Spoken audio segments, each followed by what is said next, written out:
Simon & Schuster Audio presents The Year of Sitting Dangerously, My Garden Safari. Written and read by Simon Barnes.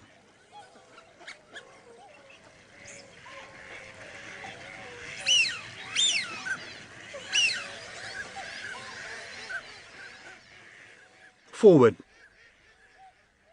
I used to be important.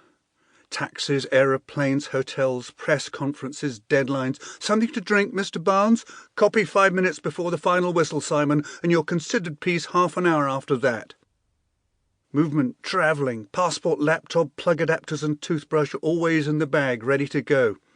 Bloody good fun it was, on the whole. I got less important, but I still travelled a fair bit. And then, all of a sudden, no one was important, least of all me. I couldn't even travel the dozen miles to Norwich. The time of high COVID, the time of lockdown was upon us. Terrible, frightening, disturbing, damaging, and yet not entirely short of wonder, at least for those of us not living in a basement flat with an abusive partner.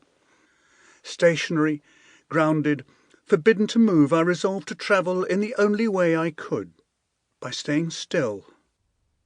I would sit in the same place, day after day, for a full year, and journey through the weeks and months. I would sit in sunshine and storm, blizzard and heat wave. I would become part of the landscape of Norfolk, far less important than the trees above my seat. I would notice things, birds, of course, also deer, hares, butterflies, bees, mosquitoes, plants, and above all, the everyday, every year miracle of the seasons. I would think, and I would not think.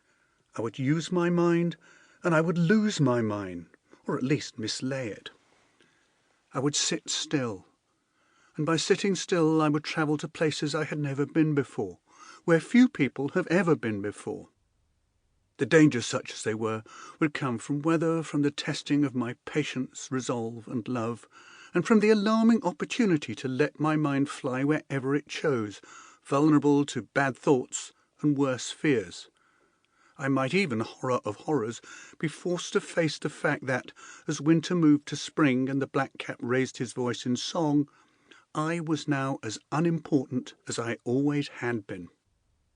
Before the plane takes off, a soothing voice takes the passengers through the housekeeping conventions. Seat belts, overhead lockers, the stowing of... Sample complete.